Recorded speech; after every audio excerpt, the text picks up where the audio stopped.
I just wanted to try to address Pierre Huyghe's work from the point of view which is somehow maybe less, commentated, which is the issue of categories, hierarchies, types, norms.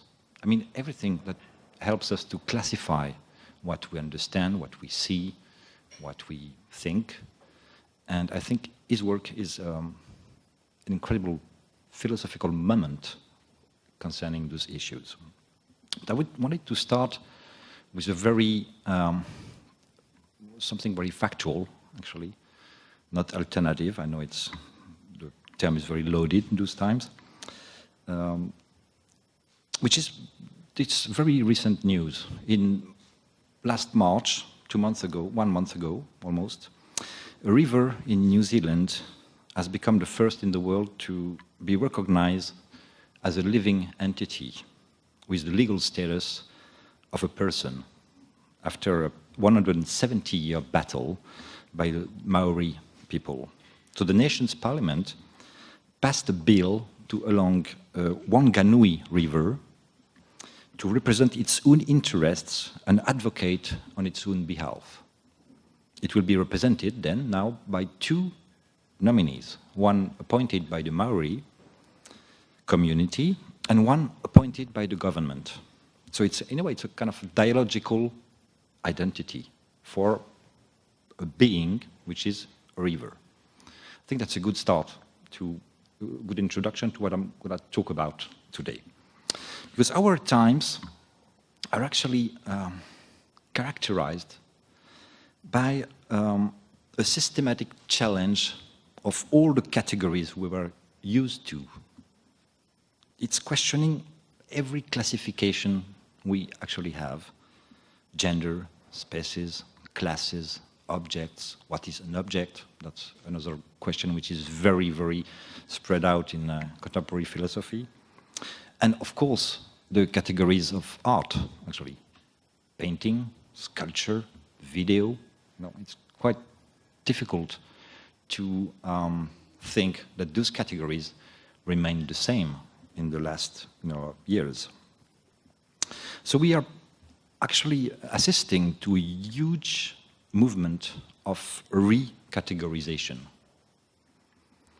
And for example, I will start with something very simple, simplistic even, in a way, which is accompanying every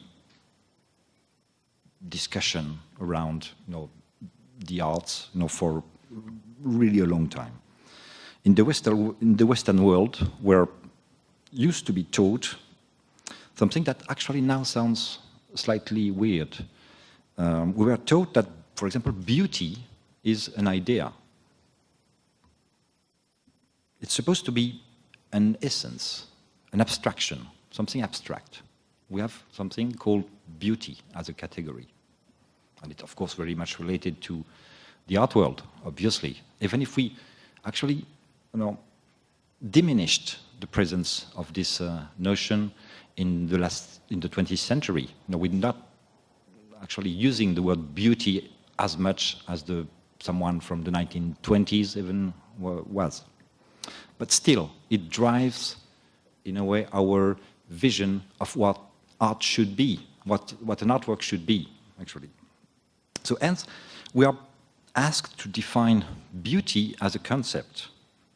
We are not supposed to only enumerate beautiful things. And that brings us back to a very seminal text, which is Plato, the Hippias Major, actually, which has been taught, in all over the world, in many, many different classes. And in this dialogue between Socrates and Hippias, Plato actually is commentating the notion of beauty. And of course, in Socrates' words, beauty is an essence, an idea. We are looking for what beauty is, we're not looking for what beauty is, not for what is beautiful, actually. And Hippias, which is actually depicted in this dialogue as a kind of moron, we have to say that, no? When he's asked to define what beauty is, he's supposed to talk about something very abstract, you know, and define maybe the notion of harmony, etc., etc. And this stupid guy actually answers, no, for me, beauty is like a pretty girl. Just the most, apparently the most stupid answer to the question ever. First, why a girl? Because when you know what for the homosexuality was at the time, you know, in the ancient Greece, for example, it's weird. Why not a beautiful person or a pretty person, for example? So Hippias is depicted as the perfect moron, actually. The philosopher is not supposed to take beautiful things for beauty itself, obviously. That's what indicates that he or she is a philosopher. But in a way, if we think a bit more about the answer of Hippias, who says, well, beauty is not an idea, it's a phenomenon, an accident, something that happens. He says a beautiful person, a beautiful girl, but it could be anything of that kind, obviously. What the answer of Hippias is based on the idea of the accident against the essence or the idea, actually. He actually answers that beauty cannot be defined by any abstract answer, by any predefined idea of what it should be. And then, if we check his answer as such, it's a bit more interesting, and it's not totally a moron, as he was supposed to be in Plato's dialogue. So, the philosopher who actually thinks that beauty is an idea is prisoner of this idea. He or she is prisoner of this category. Because actually what art brings us is a perpetual challenge to this notion of beauty, to the notion of art itself, obviously. It's not an idea, it's an accident. It's a being that happens to cross my own path. This way of thinking, it's a family of thought, actually, that you can find, you know, in all over the history of philosophy. It's obviously this movement called nominalism. It could be also what's called materialism, also, which says that there are no abstractions, no essence, no general beings, but only singular objects that are always redefining the class or the category, if you want, within which they are put away. And actually, I'm on Hippias' side on this, and Pierre Huyghe is on Hippias' side. The movement of disintegration and recategorization that actually happens in his work shows us enough that he's not driven by an abstract notion of what art is, but art happens. It's based on accidents. It is not controlling absolutely everything that he's doing. He's provoking things, he's framing phenomena. And this type of aesthetics corresponds much more to Hippias' idea. Anyway, beauty, you could say also, in order to question and challenge again this notion of those categories we were all, you know, used to. Beauty is a very Occidental notion too. It's very part of the Western, you know, categories. In Chinese language, for example, there are not really a difference between talking about beauty between the adjective and the substantive. We cannot find the word beauty as, or the exact translation of the notion as such. Here again, they are on Hippias' side somehow. The one philosopher that played a role in and was really influential also, and who introduced the dialogue with Pierre Huyghe, Tristan Garcia,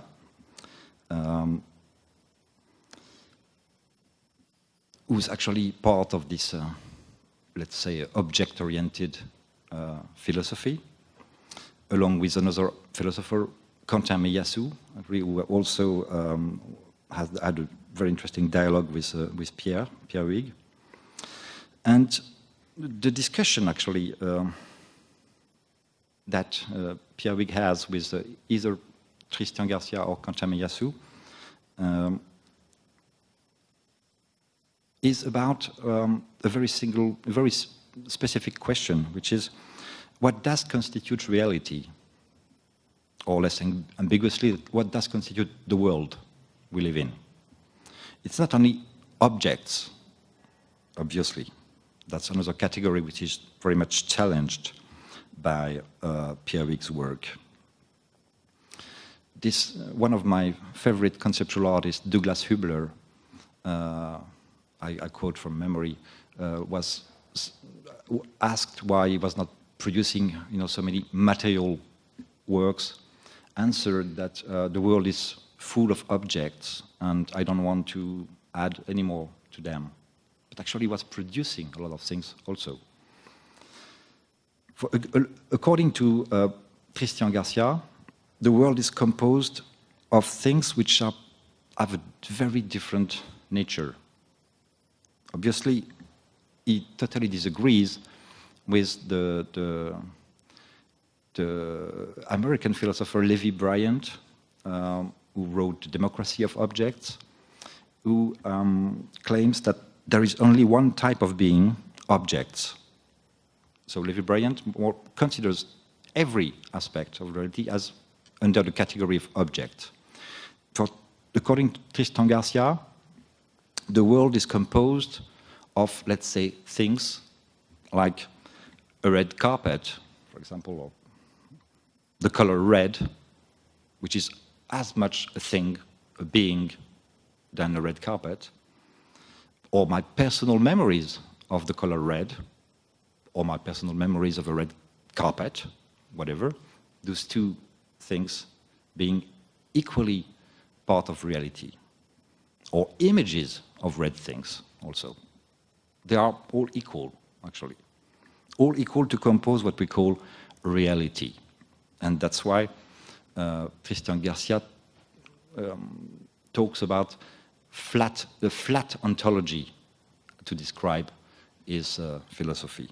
A flat ontology is not the only one actually to use this expression.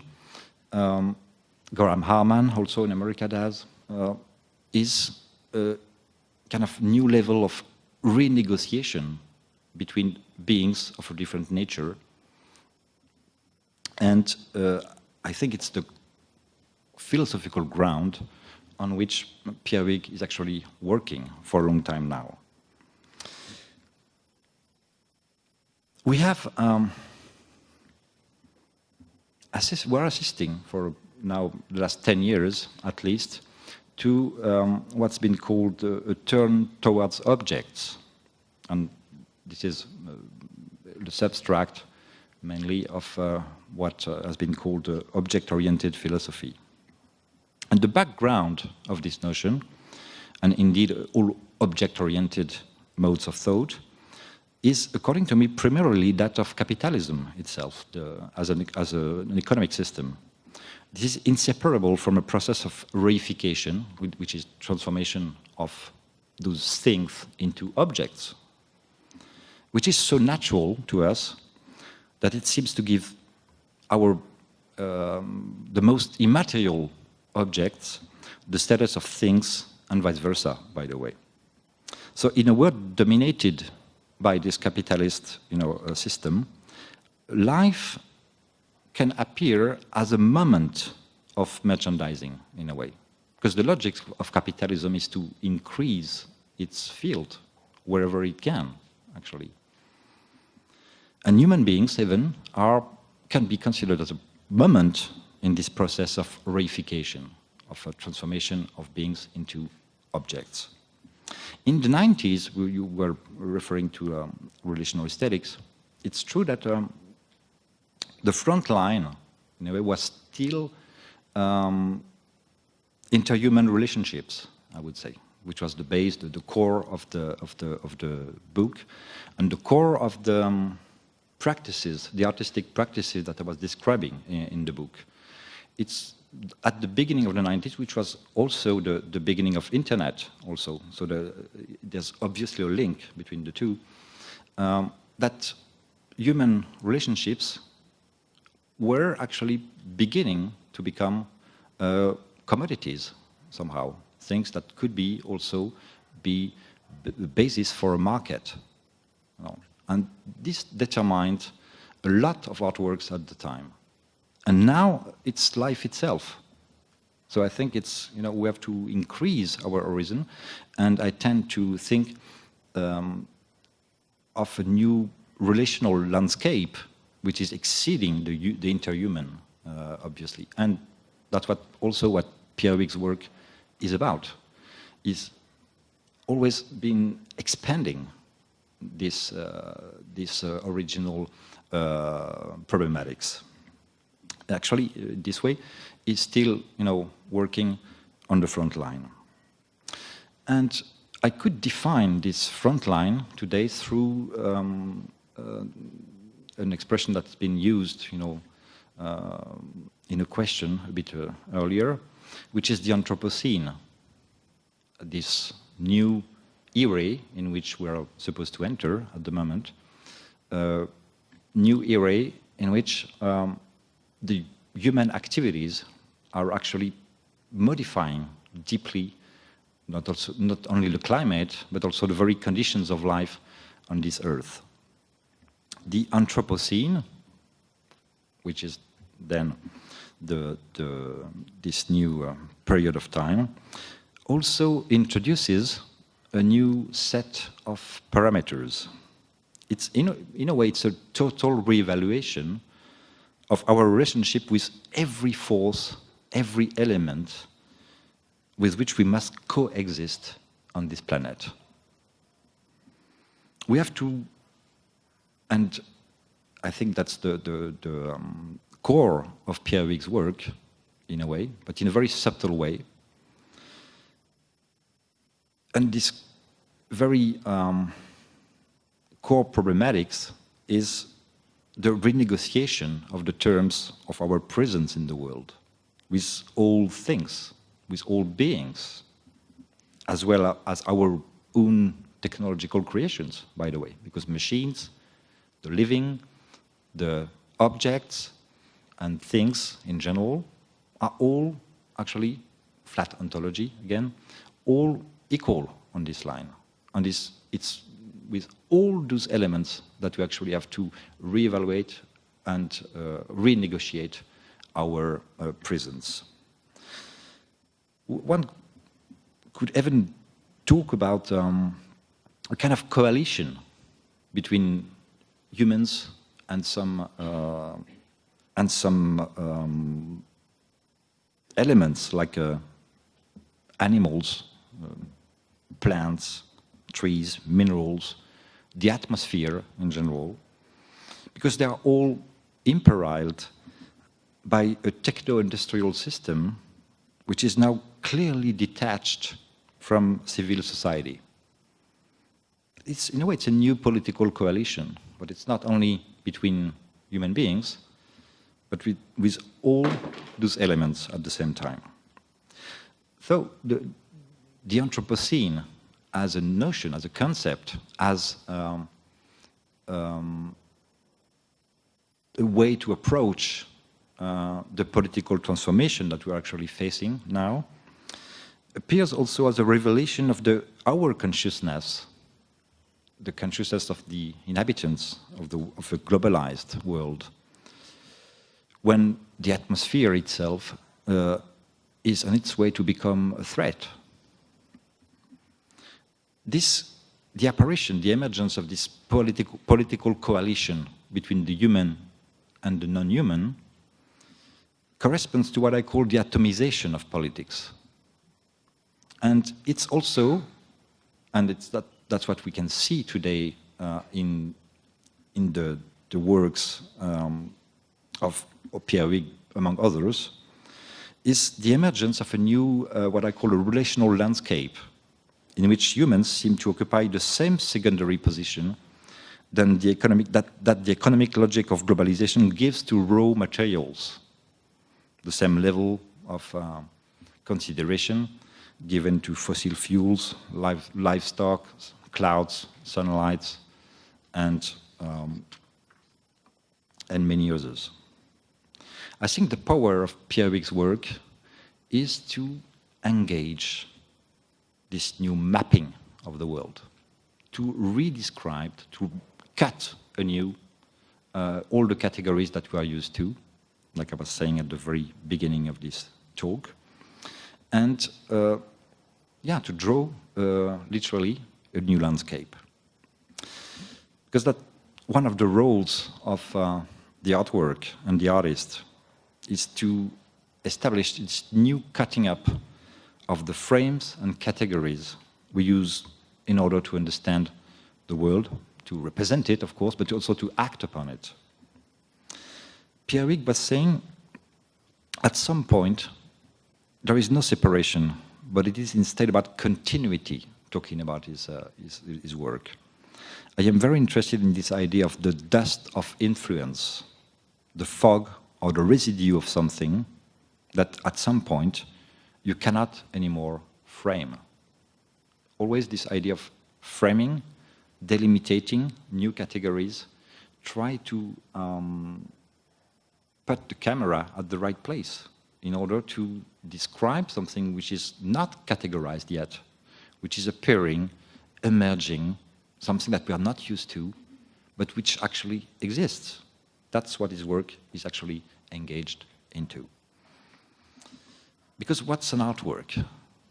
Well, let's go back to big questions. Sometimes it's good. Well, materially, there are many ways to answer this question, but to stick with what we are interested in today, I would say that an artwork is necessarily a signal. They're very interesting. This intuition actually was very much present in the writings of George Kubler, who's an American art historian, which I really like. An artwork is a signal, and we are actually considering artworks in museums, for example, because those signals were lasting, they are sustainable. We still can address a painting by Vermeer or work by Marcel Duchamp, whoever, because this signal came to us. And what does need a signal to sustain itself? Energy. And every artwork is accompanied by a very specific type of energy, which is, according to me, the complexity of its content. This is the energy that an artwork needs. And if we go today to museums, it's because the artworks that we actually see, not all of them maybe, but most of them, depending on everyone, they are still talking to us. We can still engage a dialogue with them. We still are able to take something out of them. Because this sustainability has been achieved, in a way.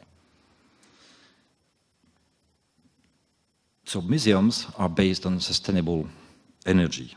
Its complexity inscribed in a form which drives the artwork, and makes it resistant to time. The artist is organizing the emission of a signal, then. He or she does it through gathering possible elements, something he or she finds, in the environment, it's next to them, actually, most of the time. They are working on producing an energetic mix, which is necessarily complex. Complex because it has to, propose us multiple layers of meaning in order to, last, obviously. Because if you have something which is too simple, if it's, let's say, spilling all over its very period of time, then within 10 years it will be completely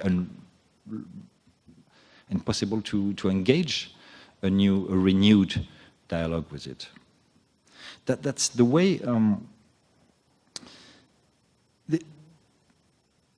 the artwork has to create the conditions of the perpetuation of a dialogue. Its power is the power that it has to engage with what we could call, well, beholders or representatives, in a way, throughout the centuries. I like this word of representatives, in a way. I think it's interesting because it's the idea of the witness. And this idea of the witness and the beholder as a witness is something which is absolutely present everywhere in Pierre Huyghe's work. When Marcel Duchamp was saying, I think it was in the 57 in the lecture he did in Houston, by the way, when Duchamp says in 1957 that's the beholder who makes the painting, that's exactly this way that we have to understand it, actually.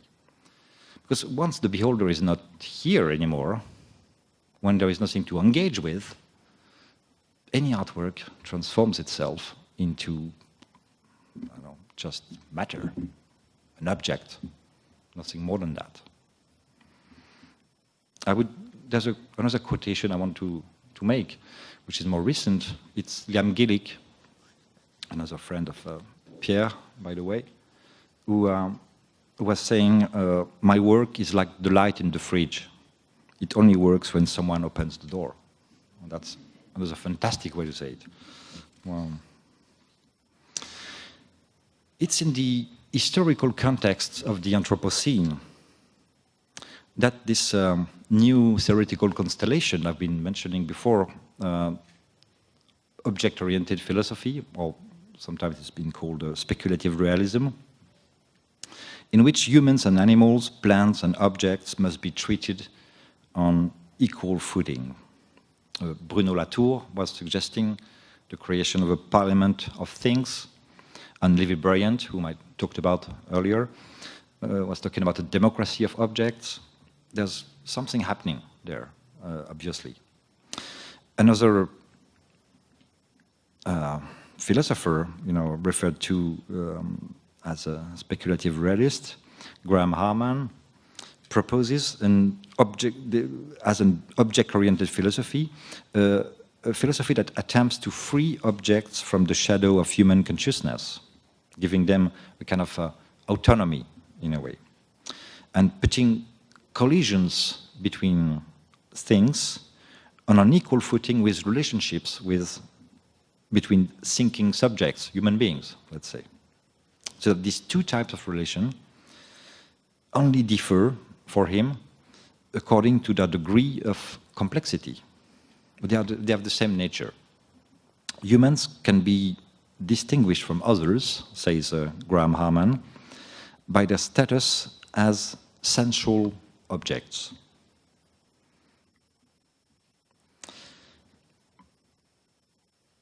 Quentin Meillassoux, another philosopher of the same family, presents a vision of what he calls an anti-realistic world, in which nothing can exist outside of a correlation between a subject and an object. On one side is thought, and on the other is being. Reality is in the center, Meillassoux says. The human individual, us, is only one element among others in this kind of network that is called reality. Again, I'm trying to list a little bit those positions.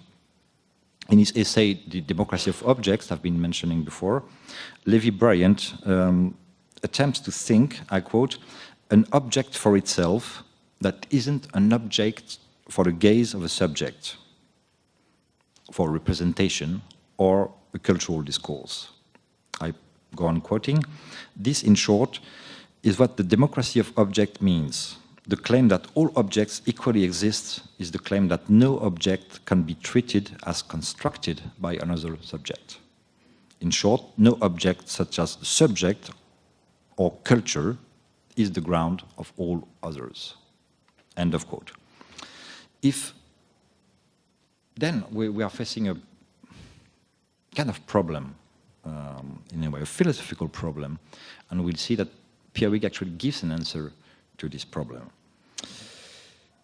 If being becomes more important than anything else, and things are more important than the conscious perception we have of them, then the world turns into really a pure horizontality, the flat ontology again. A kind of flat world in which no entity, of course, occupies the center. We've been mentioning the notion before. Then the realm of politics, for example, what I was mentioning that before, transforms into a kind of general ecosystem which must deal with human and non-human alike.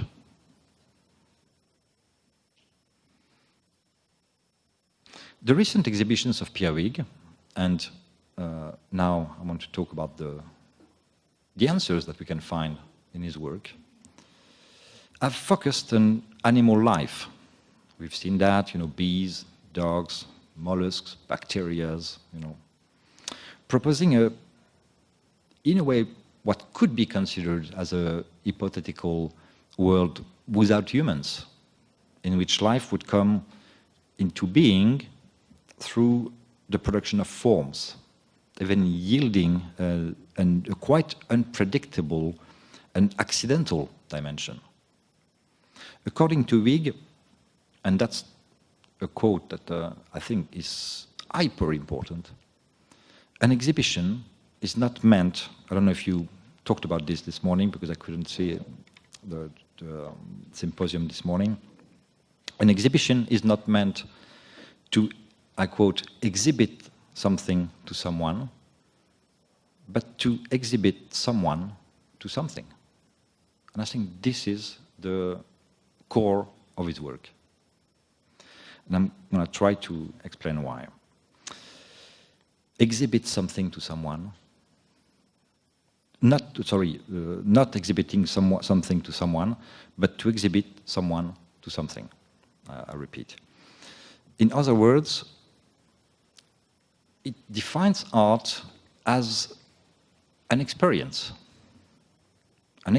which is defined by not only by the will of the artist, but also by contingency, random, accidents, things that happen actually in between the frames that the artist is producing.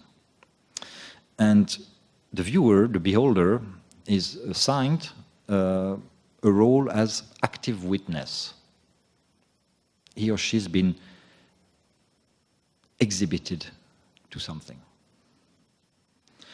And I'm quoting Pierre Huyghe, who's actually commentating this idea.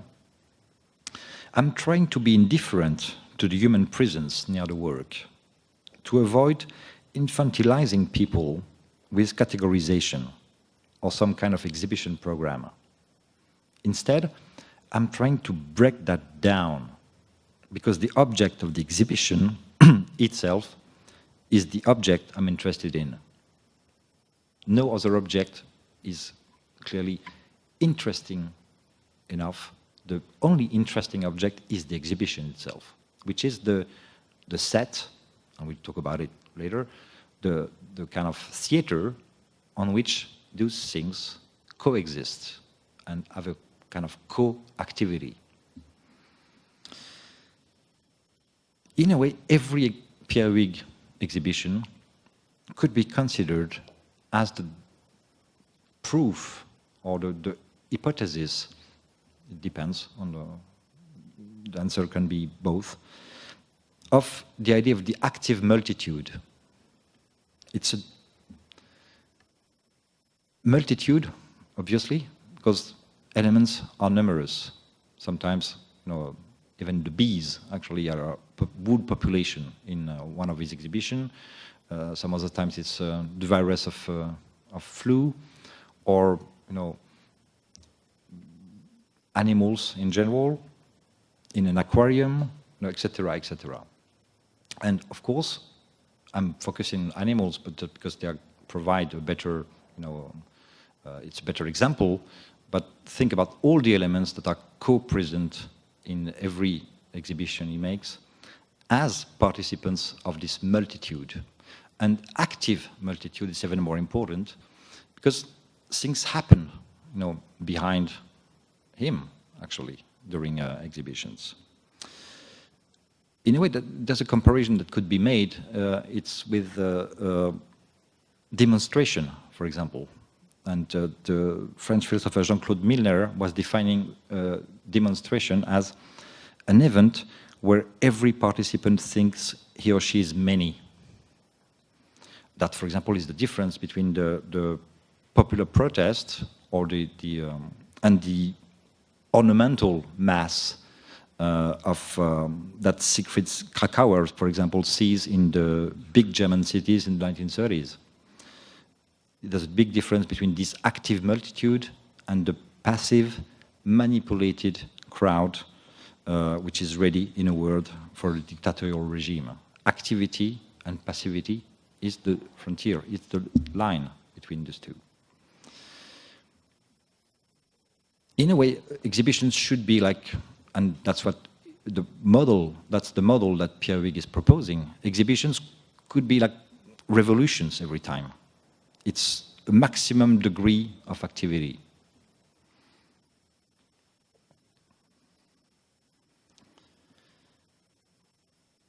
Because it says something which is very deep, I think, politically speaking, without even using the words, without even showing it, just instillating work by work the notion. We don't wish to be passive, we want to be active. It's from this perspective that the encounter in the early 90s that I had with Pierre Huyghe under the idea of relational aesthetics actually occurred. It's namely something which is at the very, maybe at the very roots of his work, which is the symbolic redistribution of the active and the passive in the field of art. One could also speak about a new mode of sharing time and space between the artist and the beholder, if beholder is still the word which is correct. I'm not sure of it. The recent exhibitions of Pierre Huyghe, then, which have been focusing on animal life, as I was saying, define art as an experience. I repeat again, exhibit someone to something. But what is very interesting also is that there is never a clear distinction between this direct experience that the visitor of an exhibition, is proposed to do, and its image and all the offsprings, actually, everything that is generated by this experience. Again, it's, horizontal. There's no hierarchies, in a way, between the presence at an event organized by Pierre Huyghe and all the different types of objects that it will generate in the future after the party then. And it's really important because there is a kind of idea of cross-pollination in every project he makes. It's not only a metaphor because of the use of bees, which would be a bit easy, but it's a method, it's a state of mind, it's this activity, but at the very heart of the artistic practice. It has to generate something, it has to produce things, it has to cross-pollinize in many directions. That's why in this attempt to prolongate the life and the effects of this experience in many directions, objects, films, other exhibitions, etc., etc. We see chains, actually being implemented. We see how every project that it has becomes a kind of circuit, a trajectory, something dynamic and never closed by the limits of this of the exhibition itself.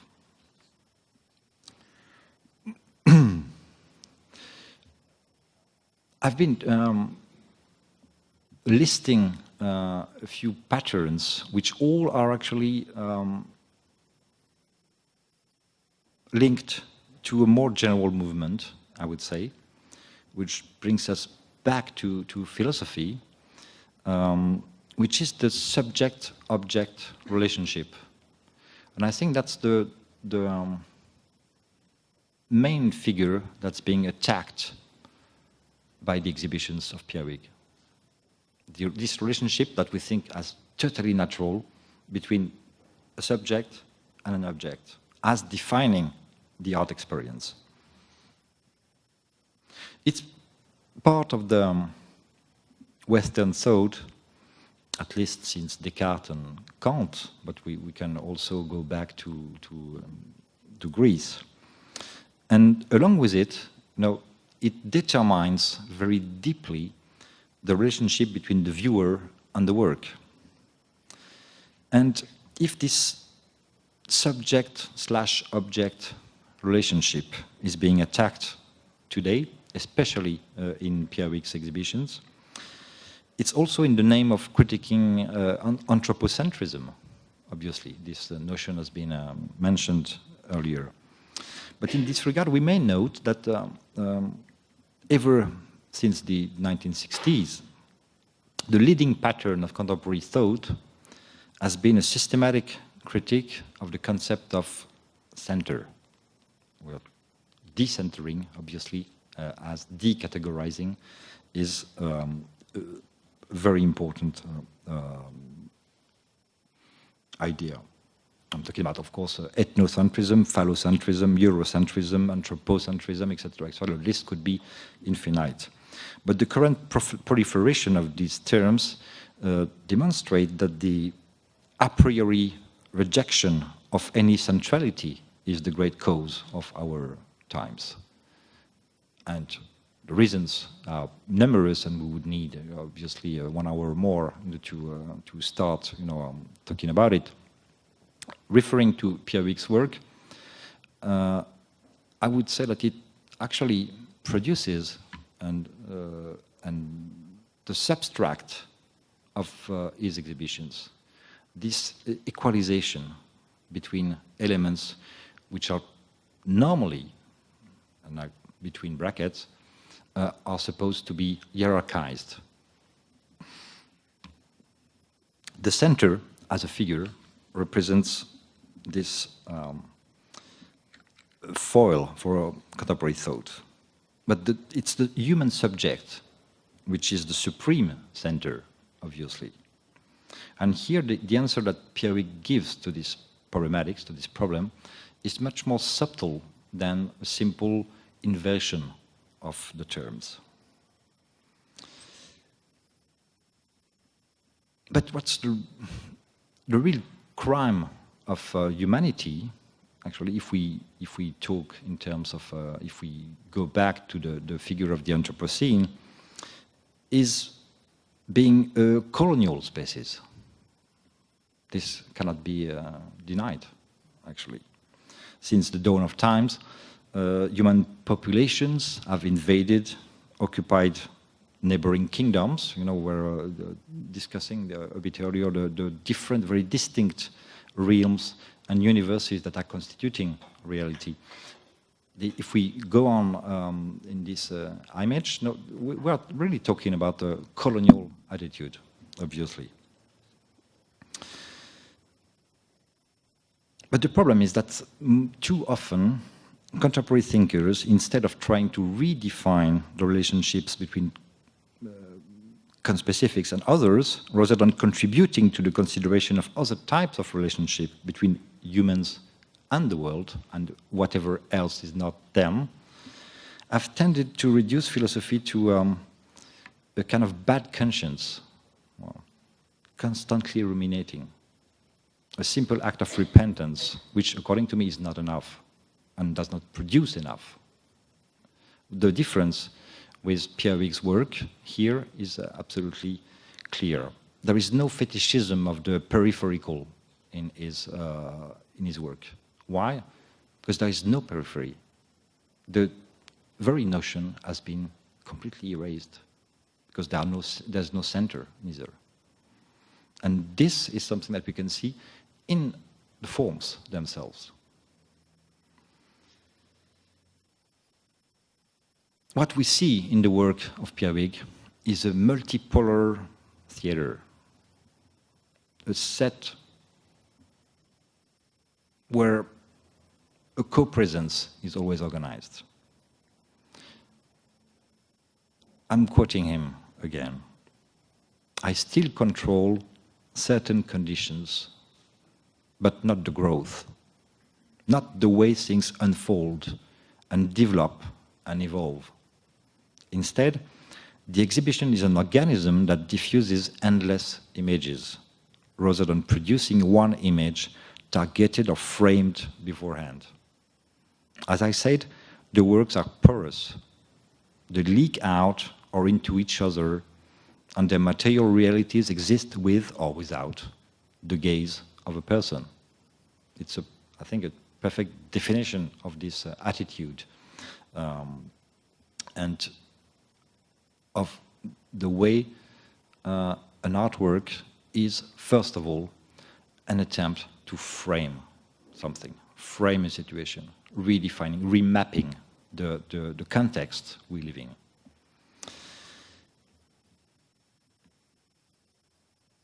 Pierre Huyghe has compared the garden even to a factory. There's a kind of system of equivalence between different production systems, which are supposed to be different, but which, by the way, could be compared. This kind of ever-shifting reproduction. The bees always do the same thing, but they pollinate their environment.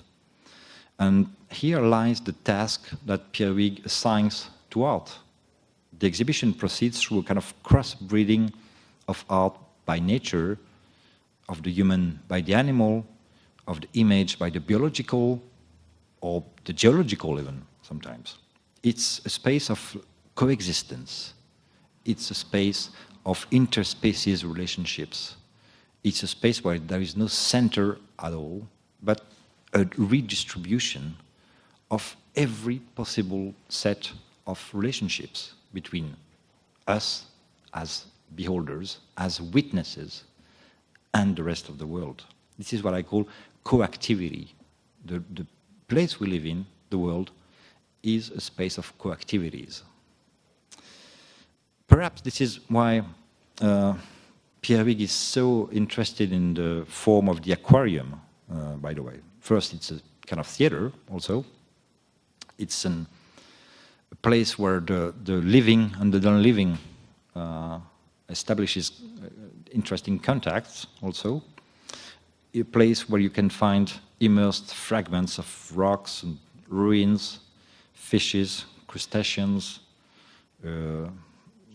crab nested in a Brancusi sculpture, microorganisms taking the color of the environment, for example.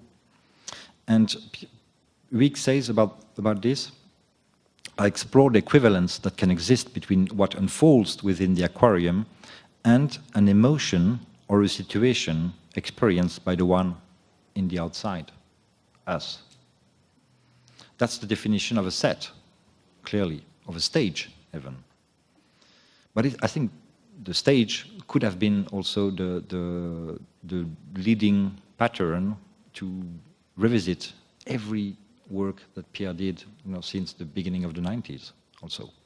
It's always a stage, it's always a set, it's always a place where others are invited to participate, in a way. A museum, it's not exactly an aquarium, but it's a structure that separates the living from the frozen, also. Culture from nature, another, big opposition, which actually defines us and also defines an ideology, because the division between nature and culture is purely ideological. But this would lead us very far. But here, in this piece called Zoodram, for example, the different aquariums that he did, the vapor, the drips of water, the crawling insects, you can find many elements that defies the museal order, in a way. When Pierre Huyghe defines an exhibition as a place to exhibit someone to something, it indicates that the traditional categories of passivity and activity no longer have a reason to exist. The active agent is not necessarily a human individual, nor is the object necessarily inert. A subject-object relationship does not inevitably represent a relationship of domination by a first over a second. That's one of the lessons provided by Pierre Huyghe's work. At some point, he says, there is no separation, but it's about continuity. It's the quote I read at the very beginning, but now which can have a very different meaning. I'm interested in this idea of the dust of influence, the fog, or the residue of something that at some point you cannot frame anymore. Reframing is the core of this talk.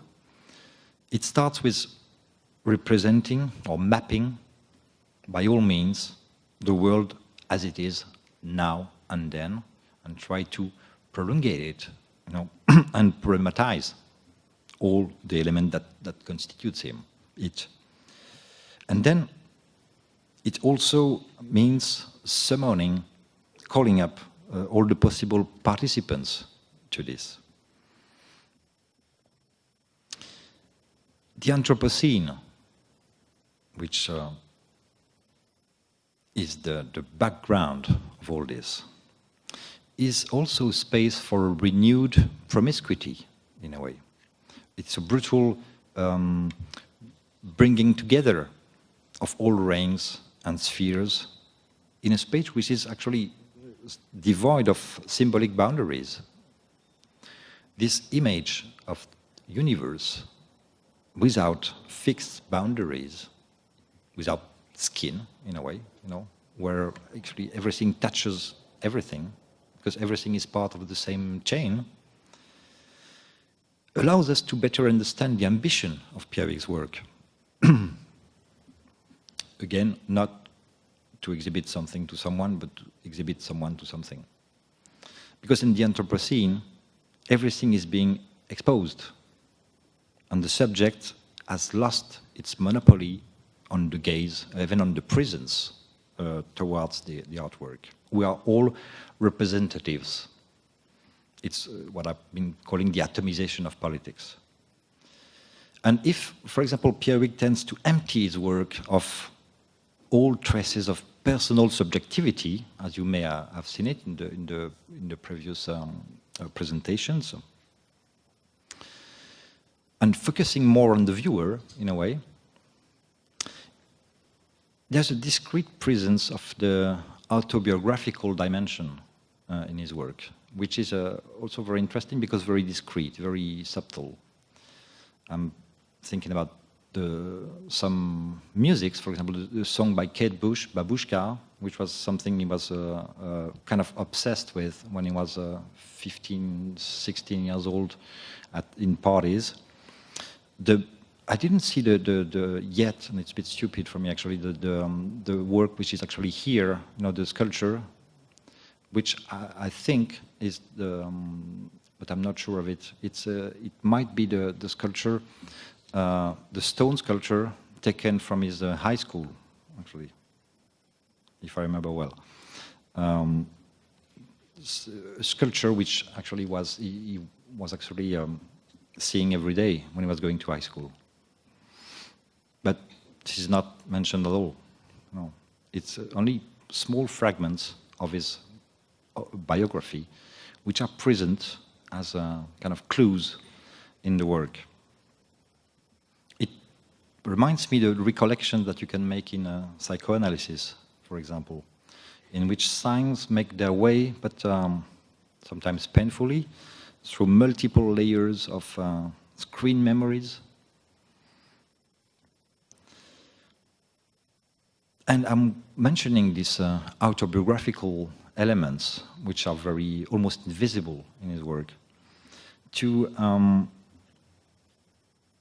insist on the fact that the art of today is not a space in which the artist expresses the content of his or her Cartesian cogito. You know, it's not about the ego, you know, say, expressing itself. It's not necessarily centered on her personality and vision. Of course, it has to be here, but it's not the main element. It's not the content that we're actually wishing to exist. I think what's the proposition that Pierre makes is the one of a choral art. It's not only the artist who speaks, it's a choir of elements. And this is also a very important pattern in his work, this active multitude I was referring to. Because anyway, we cannot, we don't live in the same world anymore. No, it's not possible for the ego as we know it, you know, to go on existing in this new landscape. We are living in an immense social network which is oriented toward things, objects, and their commerce. Our intimacy even gets lost as if it was in a kind of maze, fragmented, mediated by objects or by events. And it's even more puzzling because it is, there's this injunction to expose yourself all the time, this kind of skinless, you know, idea which is characteristics of Anthropocene, according to me, this promiscuity and skinless.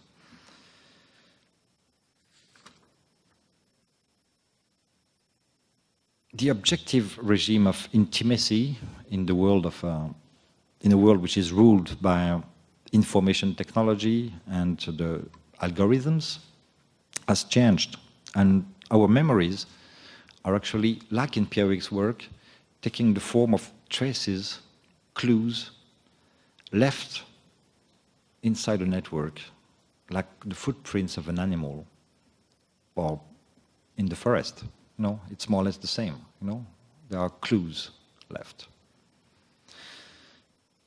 This last example to say that the strength of Pierre Huyghe's work comes from his ability to map this new landscape we live in. And its main element, the most important one, being the renegotiation of the presence of the human being with all the others that actually surrounding us. But we have to understand, and it's really important to insist on it, Pierre Huyghe never gives up on the human. It would be totally wrong to consider that this flatness he actually takes as a kind of substract for his set of artworks is, you know, a depreciation or an elimination of the human being from his perspective. It never gives up on human. It does not represent the world as a non-human space. And I think there is it gives credit to what I really think, you know, also which is getting back in a way to relational aesthetics, but in a different way. I think that art only exists in the dimension of the encounter.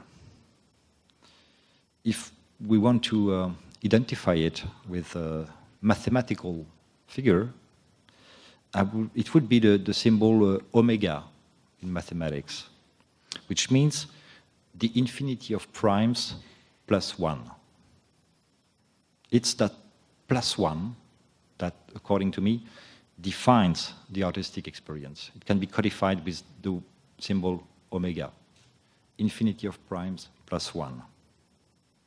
It's a unique encounter.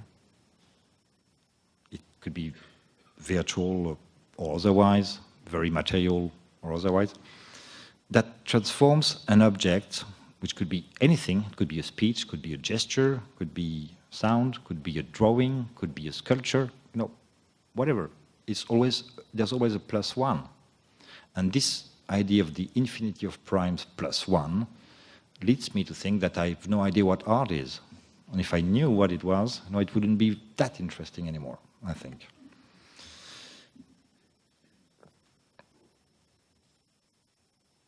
And that's this element, this plus 1, which could be defined as the supreme point of meaningfulness, in a way. It's a space where everything makes sense, art. Since meaning, and of course meaning comes from the encounter, is the precondition for an artwork to exist. What I really think is incredibly strong in Pierre Huyghe's work is the fact that most of the objects and the things he actually presents are transitional. They are making a link between something and something else. And they never remain reified for so long.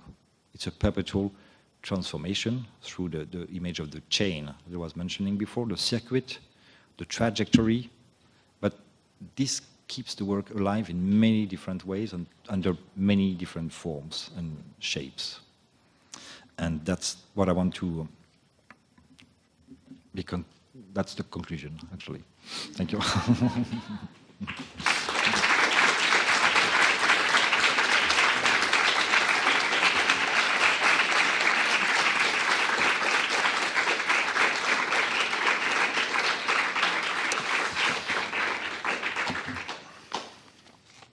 We are going to celebrate.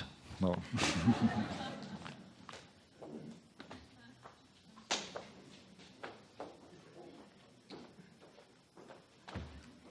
Questions? Wow. I was completely somewhere else suddenly. I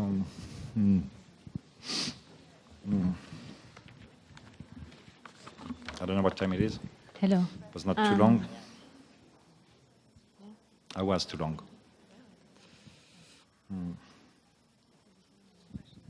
Yeah. So you spoke a lot about the Anthropocene. Something that I see can happen within the art world or the art field is that it can instrumentalize the Anthropocene. So you talk about this capitalistic system that has taken us where we are, the Anthropocene, right? And it's a solid thing that we can pinpoint, although it's a massively invisible object, but it's something that we can pinpoint towards it. But we still can imagine a world without capitalism. Like, we can imagine the end of the world, but not capitalism, in a sense. Slavoj Žižek. Yeah.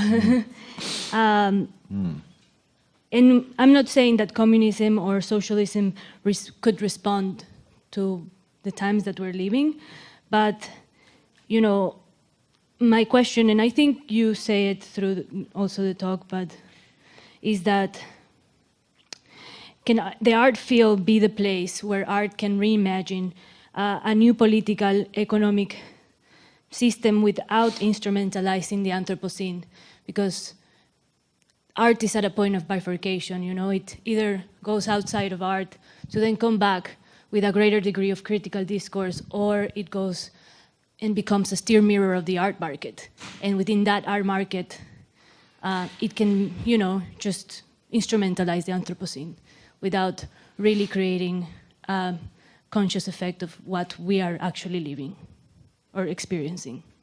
So your question would need another lecture, but but why not? I would answer by going on in the same direction, if you allow me, which is the notion of categories.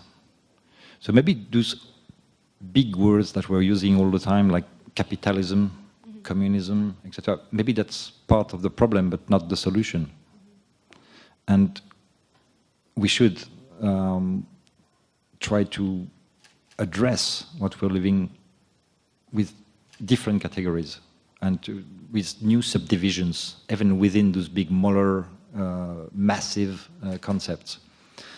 So that's the type of work that should be done within politics, I think, because art cannot substitute itself to politics. That's a huge mistake. That would become a kind of spectacular regime of politics, which, according to me, sometimes produces, you know, quite wrong things. No. We have to start with our own field, I think. Alain Badiou was saying that a philosopher transforms the world through transforming its own practice first. And I think this sentence is super important, actually. And I really believe the same with art. If you want to transform the world as an artist, start with transforming your own practice. Because there can't be any discrepancy, any gap between ideas that you have and the practice or the forms that you're proposing. According to me, it's a big, not only a mistake, you know, it's a fault. And this is where everything begins. So I will only comment this part of your question, because otherwise, you know, I told you it would be another, you know, completely different lecture. Well.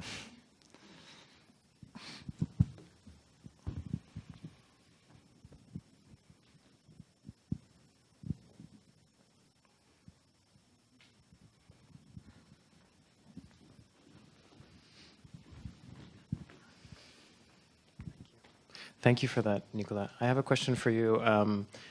Pierre really resists the word performance.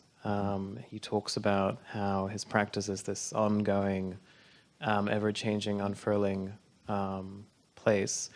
And the question you mentioned, you were talking about the aquarium as a theater, you were talking about the stage as being a word that you can use to position Pierre's work across his practice. How do you unpack the word performing within that context? I totally agree with Pierre on this, actually. No, it's performance is a historical format which has appeared in a very specific moment in history of art, and I never use it, actually. No, I'm very reluctant to use this because once again, it's a category, you know, which is, according to me, not corresponding to the real stakes of today. So the idea of performance jails this everything that can happen that looks like what you call a performance. It all brings it to a performance. It's a little box, actually. And I think we have to open all those boxes as much as we can. If we say performance, we see immediately a very specific type of event going on. We see the history of performance. We see a very specific set of a very specific audience, a very specific way of disposing the audience, etc., etc., etc. We are confronting a huge amount, a cloud of of norms, in a way. And sometimes it's better not to call things, in a way, if possible. It's better to put them in different categories. So what I like actually is to show what you call performance. I did already actually in the 90s, I showed a Vanessa Beecroft performance between brackets, because for me it was not a performance. Human beings intervening directly in the gallery. Okay, that along with so-called artworks. But for me it's exactly the same. The only definition I could give of art, is the one I give in Relational Aesthetics. It's a production of relations to the world, with by all means necessary. The artist can use anything, including an event, a staged event. But I don't think we need to over-categorize things. I don't know what video art is, neither. What does it mean, actually? It's ridiculous. The same way we've seen in the last, 50 years that the notion of painting had exploded also, It's still okay to refer to as a painting, because it's obviously the most difficult to get rid of as a notion, obviously. But we can, if we go to the first caves, we see inscriptions, on the walls. We have to redefine and rediscuss, renegotiate the categories we live in, because they don't correspond anymore to our experience. That's the main problem we have to face. Well, and you even more.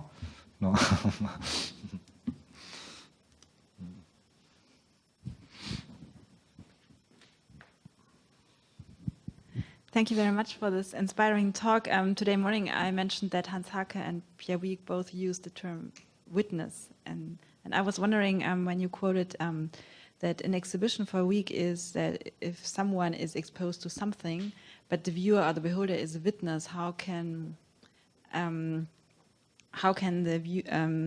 viewer then become a witness if he's also objectified, or is he also self-exposed then in this exhibition when the relationship between subject and object shifts and changes? Because usually a witness is someone who follows a situation, who attests a situation or bear witness to something, and a witness to clarify or explain a certain situation. So there's already this kind of communicative element in it, no? So sure. I was interested in... I think we have to transform and to address those categories, not for the sake of it, but in order to produce new ways of seeing what the world, new ways of envisioning art, not for the sake of it. It's really important. It's not a kind of craze to say, well, okay, let's redefine everything. No. Just that we need to new formats. Mm-hmm. We need new categories, because it doesn't correspond anymore. It's a historical moment. It's sliding. We see it everywhere. There's an emergency to do it. I just find it interesting to have both aspects in this word witness, like being part of a situation, like following it, but also, as you said, maybe also being exhibited, like the viewer maybe changing more into an object that is seen by the non-human You mean actors. that then he or she could be reified in a way as a witness? That's what you mean? Yeah, that he keeps both roles. Yeah, but I think it's okay. You know why? Yeah, I think it's okay. Another too. message that we can take from Pierre Huyghe's work. It's not a problem if, in return, the human being or the beholder, let's call it the way we want, is reified for a certain moment. Yeah. Yeah, it's just a momentary shifting, right? Which exactly. Changes. Yeah. Because we have this general equivalence between things, which is the rule. So we can have exceptions to this rule. Yeah.